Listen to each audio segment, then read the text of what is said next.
नमस्कार दोस्तों, आज हम लाइन्स एंड एंगल के चैप्टर में अगला टॉपिक डिस्कस करेंगे। जो अगला टॉपिक है उसका नाम है adjacent angle. Adjacent angle, adjacent angle क्या होता है? इसमें जो कोण बनते हैं, एडजेसेंट जो एंगल होते हैं वो पास पास बनते हैं, और उसमें एक भुजा कॉमन होता है और वर्टेक्स होता है कॉमन। तो जो कॉमन वर्टेक्स होगा उसे कॉमन वर्टेक्स कहेंगे, और जो कॉमन भुजा होगा उसे कॉमन आर्म्स कहेंगे। ये क्या कहलाएगा? आपका कॉमन वर्टेक्स। Common vertex.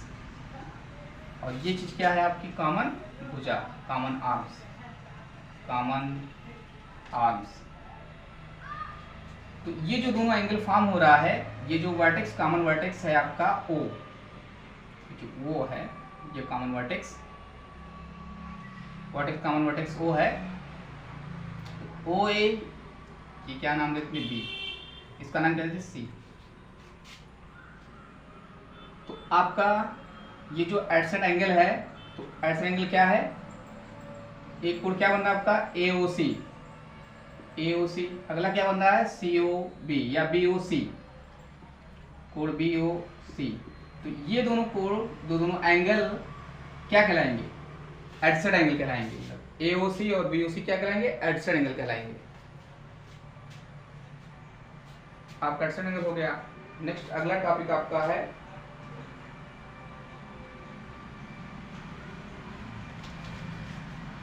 अगला टॉपिक है बच्चों वर्टिकली अपोजिट एंगल। तो वर्टिकली अपोजिट एंगल क्या होता है? जो आमने सामने कोण बनते हैं उसको क्या बोलते हैं? वर्टिकली अपोजिट एंगल कहते हैं, या कह सकते हैं शीर्षाभिमुख कोण और वर्टिकली अपोजिट एंगल। तो वर्टिकली अपोजिट एंगल क्या होगा आपका? Vertically opposite angle. Vertically opposite angle क्या हो जाएगा? जैसे अगर दो रेखाएं इंटरसेक्ट कर रही हों, तो मान लीजिए रेखा AB है, ये रेखा क्या है? CD है। रेखा क्या है? CD है। तो ये वाला कोण इस कोण की क्या कहलाएगा? ये वाला कोण इस कोण का क्या कहलाएगा? वर्टिकली अपोजिट कहलाएगा। तो यदि ये X है और ये भी X होगा, दोनों वर्टिकली अपोजिट एंगल क्या होंगे? बराबर होंगे। या मान लीजिए हमको इसको नाम एंगल 1 नाम दिया जाए, इसको 2 नाम दिया जाए, इसको 3 नाम दिया जाए, इसको 4 नाम दिया जाए। तो जो वर्टिकली अपोजिट एंगल है, एंगल 1 इक्वल टू किसके है? एंगल 2 के है। Angle 1 equal to angle 2 and angle 3 equal to angle 4। मतलब जो कोण 1 है कोण 2 के बराबर है, और कोण जो 3 है वो कोण 4 के बराबर है। और जो आमने सामने के कोण होंगे वो क्या कहलाएंगे? वर्टिकली अपोजिट एंगल, या फिर हिंदी में क्या बोलेंगे उसको? शीर्षाभिमुख कोण। क्या बोलेंगे? शीर्षाभिमुख कोण। अगला टॉपिक होगा बच्चों pair of lines. Pair of lines. Pair of lines क्या होगा? मान लीजिए दो लाइन है, हमारे पास दो लाइन का जोड़ा है, पेयर है ये। तो दोनों लाइन जहां पे इंटरसेक्ट करेंगे क्या कहलाएगा? इंटरसेक्टिंग पॉइंट कहलाएगा। ये क्या कहलाएगा? Intersecting point. Intersecting point. और जो दोनों रेखाएं होंगी, मान लो ये रेखा AB है, ये रेखा CD है, तो ये क्या कहलाएंगे? पेयर ऑफ लाइंस कहलाएंगे। ये सब क्या कहलाएंगे? पेयर ऑफ लाइंस कहलाएंगे। उसके बाद पेयर ऑफ लाइंस हो गया, और नेक्स्ट टॉपिक हम डिस्कस करेंगे व्हाट इज ट्रांसवर्सल लाइन। तो ट्रांसवर्सल लाइन क्या होता है? आपका ट्रांसवर्सल लाइन जो हो जाएगा,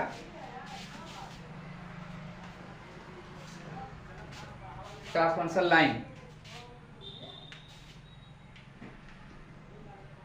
ट्रांसवर्सल लाइन। तो ट्रांसवर्सल लाइन आपका हो जाएगा, जैसे मान लीजिए अगर दो रेखाएं कोई हो, कोई भी दो रेखा हो मान लीजिए, और एक कोई एक तीसरी रेखा काटे, तो इन दोनों रेखाओं का जैसे मान लीजिए रेखा L है, ये M है, ये क्या है? N है। तो रेखा N यम और यल का क्या कहलाएगी? ट्रांसवर्सल लाइन कहलाएगी। जो रेखा एन होगा वो यल और यम का क्या कहलाएगा? ट्रांसवर्सल लाइन कहलाएगा। इस एन वाले लाइन को हम लोग क्या बोलेंगे? ट्रांसवर्सल लाइन कहा जाएगा। उसके बाद और भी एंगल होते हैं, जैसे और सारे मतलब बहुत सारे एंगल होंगे। जैसे क्या कहते हैं, आपका हो गया अल्टरनेट इंटीरियर एंगल हो गया, अल्टरनेट एक्सटीरियर एंगल हो गया, और आपका एडसेट एंगल हो गया, जिसको हिंदी में क्या बोलेंगे? इंटीरियर एंगल को अल्टरनेट एकांतर कोण कहलाता है। करस्पॉन्डिंग एंगल क्या? संगत कोण कहलाता है। आपका एकांतर कोण मिलेगा, संगत कोण मिलेगा, शीर्षाभिमुख कोण मिलेगा, वर्टिकली अपोजिट एंगल मिलेगा। ये सब टॉपिक मिलेंगे आपको।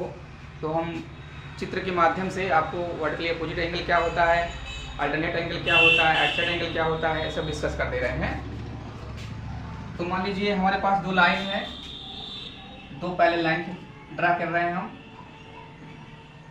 और एक लाइन ड्रा किया जा रहा है ट्रांसवर्सल लाइन। मान लीजिए ये एल है, ये क्या है? यम है।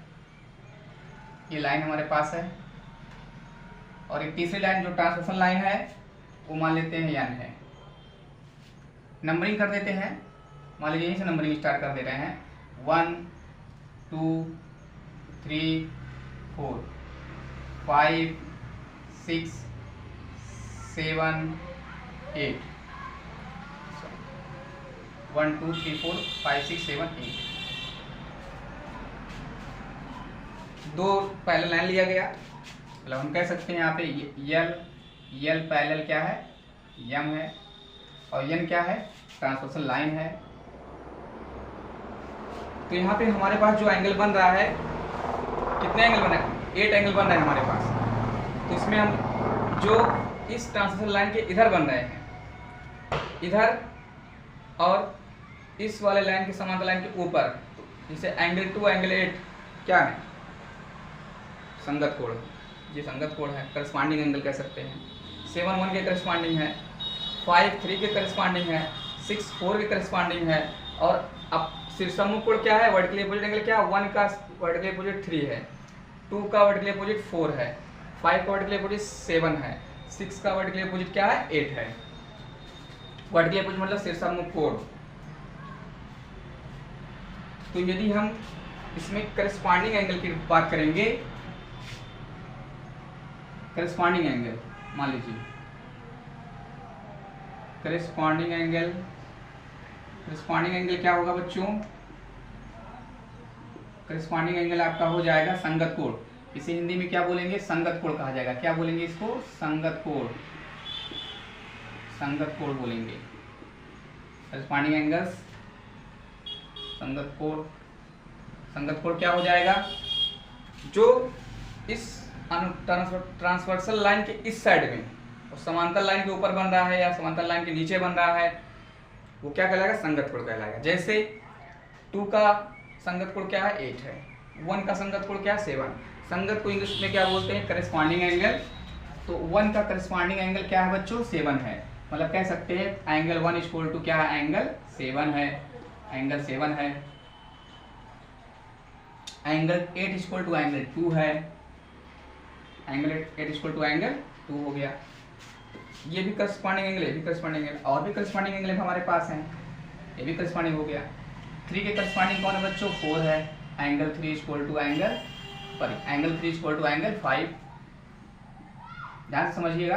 Angle 3 equal to angle 5। फिर angle 4 equal to angle 6। Angle 4 equal to angle 6। ये सब क्या है? ये सब जितने भी एंगल बनाए गए हैं करस्पॉन्डिंग एंगल है। और करस्पॉन्डिंग एंगल चूंकि लाइन पैरेलल है, एक ट्रांसवर्सल लाइन काट रहा है, सो करस्पॉन्डिंग एंगल क्या होंगे? आपस में क्या होंगे? इक्वल होंगे। मतलब 1 के इक्वल कौन होगा? 7 होगा। 8 के इक्वल कौन होगा? 2 होगा। 3 के इक्वल कौन होगा? 5 होगा। 4 के इक्वल कौन होगा? 6 होगा। ये सब दोस्तों करस्पॉन्डिंग एंगल्स हो गया, अल्टरनेट एंगल हो गया, और आपका वर्टिकली अपोजिट एंगल हो गया। इस पे बेस्ड क्वेश्चन भी आपके डीएलएड में और भी कक्षाओं में पूछा जाता है, कम से कम एग्जाम में पूछा जाता है। तो आप लोग इसको प्रैक्टिस कीजिएगा, और अगर वीडियो अच्छा लगे तो आप लोग लाइक कीजिएगा, सब्सक्राइब कीजिएगा। और अगला टॉपिक है, तो करस्पॉन्डिंग एंगल आपका हो गया। करस्पॉन्डिंग एंगल के बाद मैं आपको डिस्कस कर दे रहा हूँ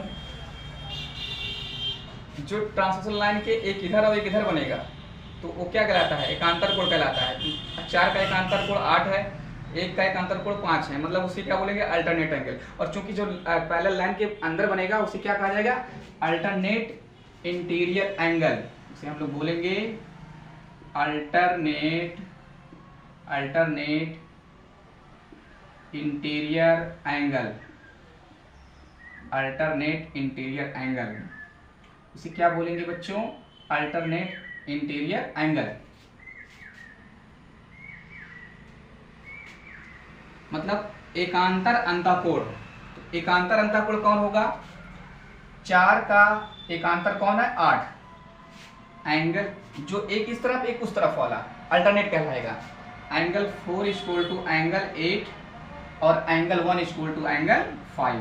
angle 1 equal to angle 5, angle 1 equal to angle 5।